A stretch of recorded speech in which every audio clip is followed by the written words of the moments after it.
ನಮಸ್ಕಾರ. ನಾನು ನಿಮ್ಮ ಪ್ರೀತಿಯ ಮಳವಳ್ಳಿ ಸಾಯಿ ಕೃಷ್ಣ ಮಾಡುವ ನಮಸ್ಕಾರಗಳು. ನಿಮ್ಮ ಮುಂದೆ ಯಾಕೆ ಬಂದಿದ್ದೀನಿ ಅನ್ನೋದು ಆ ಕಾತರ ಆಗ್ತಾ ಇದೆ ಅಲ್ವಾ? ಹೇಳ್ತೀನಿ. ಮೋಡ ಕವಿದ ಮಂಜು ಅನ್ನೋ ಸಿನಿಮಾ ಈಗ ತಾನೇ ನಮ್ಮ ಸ್ನೇಹಿತರಾದಂತ ಆಪ್ತ ಮಿತ್ರರಾದಂತ ಹ್ಯಾಟ್ರಿಕ್ ಸೂರ್ಯ ಅವರು ಈ ಸಿನಿಮಾನ ಡೈರೆಕ್ಷನ್ ಮಾಡ್ತಾ ಇದ್ದಾರೆ. ಆಮೇಲೆ MC ಪ್ರೊಡಕ್ಷನ್ ಅಂತ ಮತ್ತೆ ಅವ್ರ ಜೊತೆಲಿ ಇನ್ನೊಂದಷ್ಟೆಲ್ಲ ಗೆಳೆಯರು ಸೇರಿ ಈ ಸಿನಿಮಾನ ಮಾಡ್ತಾ ಇದ್ದಾರೆ. ಅದ್ರಲ್ಲಿ ಏನ್ ವಿಶೇಷತೆ ಅಂತೀರಾ? ಈ ಸಿನಿಮಾದಲ್ಲಿ ವಿಶೇಷತೆ ಇರೋದೇ ಅದು. ನಮ್ಮ ಹೀರೋಗಳಲ್ಲಿ ಮ್ಯೂಸಿಕ್ ಮಾಡಿರ್ತಕ್ಕಂಥವ್ರು ನಮ್ಮ ಕ್ರೇಜಿ ಸ್ಟಾರ್ ರವಿಚಂದ್ರನ್ ಅವರೊಬ್ರೆ.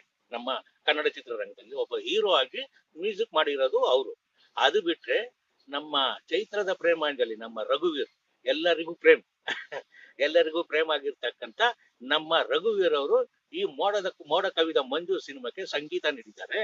ಆಮೇಲೆ ಪ್ರತಿ ಒಂದು ಈ ಹಾಡುಗಳನ್ನ ಕೇಳ್ತಾ ಇದ್ರೆ ಆ ಬೇರೆ ತರನೇ ಇರುತ್ತೆ. ಅದು ಆ ಬೇರೆ ಲೋಕಕ್ಕೆ ಕರ್ಕೊಂಡು ಹೋಗುತ್ತೆ ನಿಮ್ಮನ್ನ. ಇದು ಲಹರಿ ಆಡಿಯೋ ಸಂಸ್ಥೆಯಲ್ಲಿ ಯೂಟ್ಯೂಬ್ ಅಲ್ಲೆಲ್ಲ ಇದೆ. ನೀವೆಲ್ಲ ನೋಡಿ ಈ ಸಾಂಗ್ಗಳನ್ನೆಲ್ಲ ಕೇಳಿ. ಆಮೇಲೆ ಇದರಲ್ಲಿ ಇನ್ನೂ ಒಂದು ವಿಶೇಷತೆ ಇದೆ. ಏನು ಅಂತಂದ್ರೆ ನಮ್ಮ ಕಾಮಿಡಿ ಕಿಲಾಡಿಗಳು ಗೋವಿಂದ ಗೌಡ್ರು ಇಡೀ ಸಾಂಗ್ಗಳನ್ನ ಸಾಹಿತ್ಯ ರಚಿಸಿದ್ದಾರೆ. ಅದು ತುಂಬಾನೇ ಇಂಟ್ರೆಸ್ಟಿಂಗ್ ಆಗಿದೆ, ಕೇಳಿ. ಅದನ್ನ ಕೇಳ್ತಾ ಇದ್ರೆ ನೀವು ಬೇರೆ ಲೋಕಕ್ಕೆ ಹೋಗ್ತೀರಿ, ಸ್ವರ್ಗ ಲೋಕಕ್ಕೆ ಹೋದಂಗಿರುತ್ತೆ. ಕೇಳಿ. ನಮ್ಮ ಹ್ಯಾಟ್ರಿಕ್ ಸೂರ್ಯ ಅವ್ರಿಗೆ ಬೆನ್ನು ತಟ್ಟಿ ಪ್ರೋತ್ಸಾಹಿಸಿ.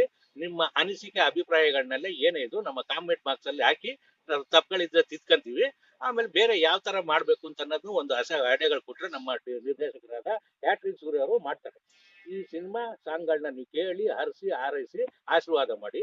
ಕರ್ನಾಟಕದ ಜನತೆ ಹೊಸ ಪ್ರತಿಭೆಗಳನ್ನ ಕೈ ಹಿಡಿದು ನಡೆಸ್ತಾರೆ ಅನ್ನೋ ನಂಬಿಕೆ ನನಗಿದೆ. ಇಡೀ ಕರ್ನಾಟಕ ಜನತೆಗೆ ನಾ ಕೇಳ್ಕೊಂತ ಇರೋದು ಅಂದ್ರೆ ನಮ್ಮ ಹ್ಯಾಟ್ರಿಕ್ ಸೂರ್ಯ ಅವರು ಮಾಡಿರ್ತಕ್ಕಂಥ ಮೋಡ ಕವಿದ ಮಂಜು ಈ cinema song audio Lahari audio ಸಂಸ್ಥೆಯಲ್ಲಿ ಇದೆ. ಯೂಟ್ಯೂಬ್ ಅಲ್ಲಿ ನೀವು ಕೇಳಿ, ಹರಿಸಿ ಆಶೀರ್ವಾದ ಮಾಡಿ, ಆನಂದಿಸಿ. ಮತ್ತೆ ಕಾಮೆಂಟ್ ಬಾಕ್ಸ್ ಅಲ್ಲಿ ಹಾಕಿ. Thank you.